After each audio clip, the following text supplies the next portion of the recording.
మోకాళ్లలో గుజ్జును పెంచి నొప్పిని తగ్గించి సర్జరీని దూరం చేసే ఫ్రీడమ్ వాక్. మొట్టమొదటిసారిగా నేను జైల్లో ఉన్నప్పుడు వచ్చాడు.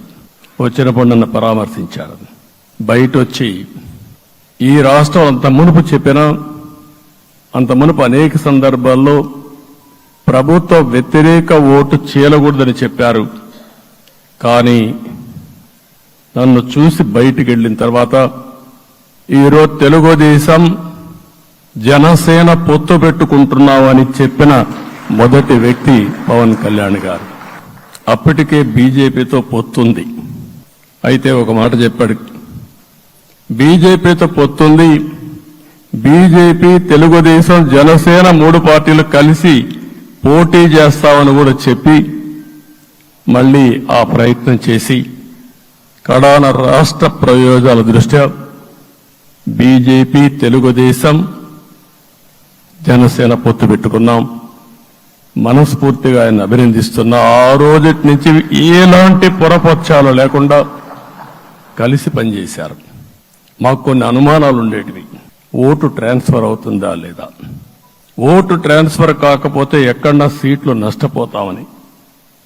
అందుకే మీరు ఒకసారి చూస్తే ఎన్నికలు మొత్తం సెట్ అయింది, నామినేషన్స్ వేసాం, ముందుకెళ్ళాం.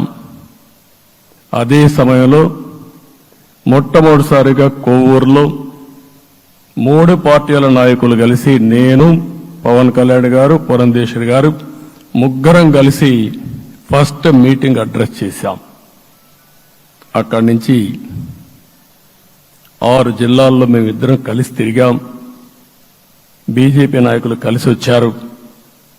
ఆ తర్వాత మొట్టమొదటిసారిగా అమిత్ షా గారు ఏదైతే అనంతపూర్లో ధర్మవరం కాన్స్టిట్యున్సీకి వచ్చారు. నేను మొన్న నేషనల్ మీటింగ్లో కూడా చెప్పాను. ఆయన వచ్చినప్పుడు చాలా స్పష్టంగా ఎందుకు మేము పొత్తు పెట్టుకున్నామనే విషయాలు చెప్తూ ఈ ప్రభుత్వ అవినీతిని ఎండగట్టారు, సూటిగా మాట్లాడారు. ఆ ఒక్క మీటింగ్తో రాష్ట్రం మొత్తం ఒక నమ్మకం వచ్చింది. బీజేపీ కూడా పూర్తిగా ఈ కూటమిని సపోర్ట్ చేస్తున్నారనే కాకుండా ఈ రాష్ట్రానికి ఏ అవసరం ఉందో చెప్పగలిగారు. అది అయిన తర్వాత ప్రధానమంత్రి గారు వచ్చారు. మొట్టమొదటి మీటింగ్ మీరు చూస్తే ఇక్కడనే రాజమండ్రిలో పెట్టారు. రాజమండ్రిలో స్పష్టత ఇచ్చారు, నేను అనకాపల్లిలో స్పష్టత ఇచ్చారు. తర్వాత రాజంపేటలో మాట్లాడుతూ చాలా క్లియర్గా చెప్పారు. ఇదే విజయవాడకు వచ్చినప్పుడు రోడ్ షో పెడితే నా జీవితంలో ఎప్పుడూ చూడలేదు, ప్రధానమంత్రి గారు కూడా అదే చెప్పారు. బ్రహ్మాండమైన రోడ్ షో విజయవాడలో జరిగిందని ప్రధానమంత్రి గారు కూడా అభినందించే పరిస్థితికి వచ్చారు. ఇవన్నీ కలయికే మన విజయం. ఈ విషయం మనం గుర్తుపెట్టుకోవాల్సిన అవసరం ఉంది. మీరు కష్టపడ్డారు. నేను చాలా ఎన్నికల్లో చూశాను. అందరూ అభ్యర్థులు కూడా ఈ ఎన్నికల్లో కష్టపడిన విధానం కానీ ఇంత కష్టం నేను ఎప్పుడూ చూడలేదు. ఒక్క మాటలో చెప్పాలంటే ప్రతి ఒక్కరూ మనసు పెట్టి పనిచేశారు. అందుకే ఈ గెలుపు వచ్చిందని చెప్పి కూడా నేను మీకు తెలియజేస్తున్నా. మీ అందరి సహకారంతో రేపు ప్రమాణ స్వీకారం చేస్తున్నాను. దానికి మీ అందరికీ ధన్యవాదాలు. రేపు ప్రమాణ స్వీకారానికి నరేంద్ర మోడీ గారు ప్రధానమంత్రిగా వారు వస్తున్నారు. అదే మరిగా ఎన్డీఏ నాయకులు వస్తున్నారు. ఇది ఒక అరుదైన అనుభవం. అంటే నేను 4వసారి ముఖ్యమంత్రిగా ప్రమాణ స్వీకారం చేస్తున్నాను.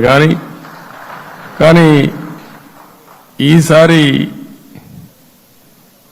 దీనికి ఉండే ప్రాధాన్యత, ప్రజలు మన మీద పెట్టుకున్న నమ్మకం, నష్టపోయారు, ఇబ్బందులు పడ్డారు, మన మీద హోప్ పెట్టుకున్నారు. తిరిగి నేను ఒక్కడిని చేసే కార్యక్రమం కాదు. అందరం సమిష్టిగా మళ్లీ ప్రజలకు రుణం తీర్చుకునే సమయం ఆసన్నమైంది. దానికి ఈ రాష్ట్రానికి పూర్తిగా కేంద్ర సహకారం అవసరం. నిన్న పోయినప్పుడు కూడా నేను చాలా స్పష్టంగా కేంద్ర నాయకత్వాన్ని కోరాను. అటు అమిత్ షా గారిని, అదే మరి ప్రధానమంత్రి గారిని అందరినీ కోరాం.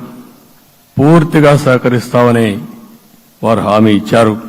దానికి మనందరి తరపున కేంద్రంలో ఉండే ప్రధానమంత్రి నరేంద్ర మోడీ గారిని, అదే మరి అమిత్ షా గారిని, కేంద్ర నాయకత్వాన్ని, అదే మరిగా బీజేపీ దేశ అధ్యక్షుడైనటువంటి నేషనల్ ప్రెసిడెంట్ గారి నడ్డా గారిని మనస్ఫూర్తిగా అభినందిస్తున్నానని చెప్పి కూడా నేను మీకు తెలియజేస్తున్నాను.